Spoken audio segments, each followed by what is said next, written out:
నమస్కారం కృష్ణారావు గారు. అవిఆర్ టాక్స్కి పునఃస్వాగతం. ఇప్పుడు ఒక చిన్న విషయం మీద ఒక 2 నిమిషాలు మీ దగ్గర నుంచి ముచ్చట తెలుసుకుంటే బాగుంటుంది అనుకుంటున్నాను. ఎందుకంటే ముఖ్యంగా మనము ఇదివరకు కూడా అనుకున్నాము, ఈ eastern part of India, Bangladesh నుంచి చాలామంది ఇక్కడ రావడం, సెటిల్ అవ్వడం అది పెద్ద ఇష్యూ అయిపోయింది.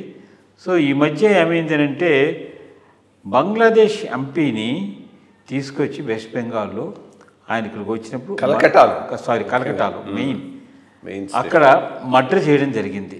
ఇదివరకు ఇలాంటి మర్డర్లన్నీ మన ఇండియా వాళ్ళ ఆ సిపిఐ గవర్నమెంట్ ఉన్నప్పుడు అదంతా చాలా ఎక్కువగా ఉండేది. ఇప్పుడు మమతా బెనర్జీ రూల్ చేస్తున్న ఈ ప్రదేశంలో కలకత్తాలో వచ్చి వాళ్ళు అక్కడి నుంచి వచ్చి ఈయన్ని మర్డర్ చేసి మళ్ళీ వెనక్కి వెళ్ళిపోవడము, చాలామంది వలసలు పొందడం, ఇది ఏ విధంగా మరి ఒక విధమైనటువంటి రెస్ట్రిక్షన్స్ పెట్టకుండా ఇలా అలౌ చేస్తూ టఫ్ యాక్షన్స్ తీసుకోకుండా ఉంటే ఎట్లా ఉంటుంది? దీని మీద కొంచెం వివరణ ఇచ్చి స్పందన చేయాలి. యాక్చువల్లీ ఇది ఒక పెద్ద సమస్యను సృష్టించింది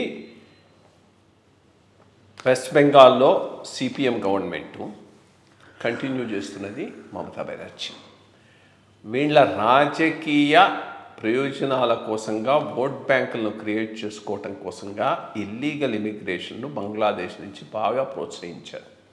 ఈ ప్రోత్సాహం చాలా రోజులు సిపిఎం గవర్నమెంట్ టైంలో, సిపిఎం వాళ్ళు అక్కడ ఆల్మోస్ట్ 30 ఏళ్ళ దాకా రూల్ చేశారు కదా, దాంతో మొత్తం అసలు డెమోగ్రఫీయే మారిపోయింది. అదే సిస్టమ్ను మమతా బెనర్జీ కంటిన్యూ చేస్తూ అదే ఇల్లీగల్ ముస్లిం ఇమిగ్రెంట్స్, బంగ్లాదేశ్ నుంచి వచ్చేటటువంటి వాళ్ళను తమ రాజకీయ బేస్గా చేసుకొని బాగా ఎంకరేజ్ చేస్తుంది. దాని పరాకాష్ఠి ఈరోజు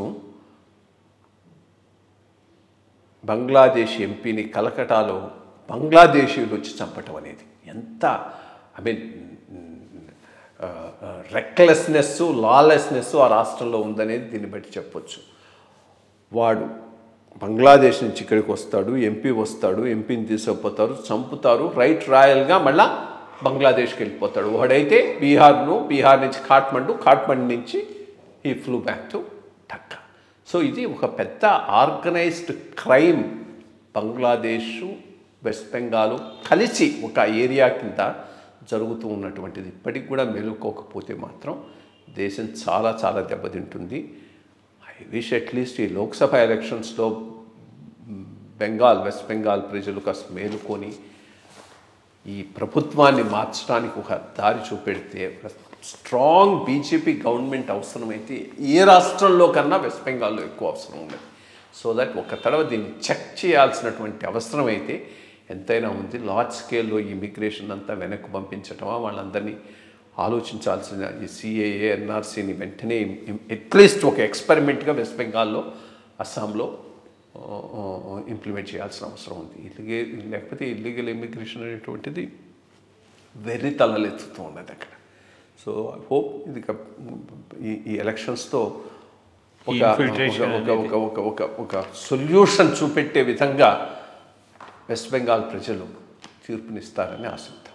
మంచి విషయం చెప్పారు. సో ఇట్లాగే వీళ్ళని ఈ కాందిసీకులు అనుకుంటాం మనం, తెలుగు అక్కడి నుంచి వచ్చి వలస వచ్చేవాళ్ళు, వాళ్ళని స్టాప్ చేస్తే చాలా బాగుంటుంది. కాందిసీకుడు అంటే అక్కడ ఉండలేక వచ్చినవాడు, కానీ వీళ్ళు కాందిసీకులని కూడా అనలేము. ఇల్లీగల్ ఇమిగ్రెంట్స్ ఏమనాలి, న్యాయబద్ధం కాకుండా వచ్చినటువంటి వలసదారు వీసా లేకుండా వచ్చి ఇండియాలో ఉన్నది.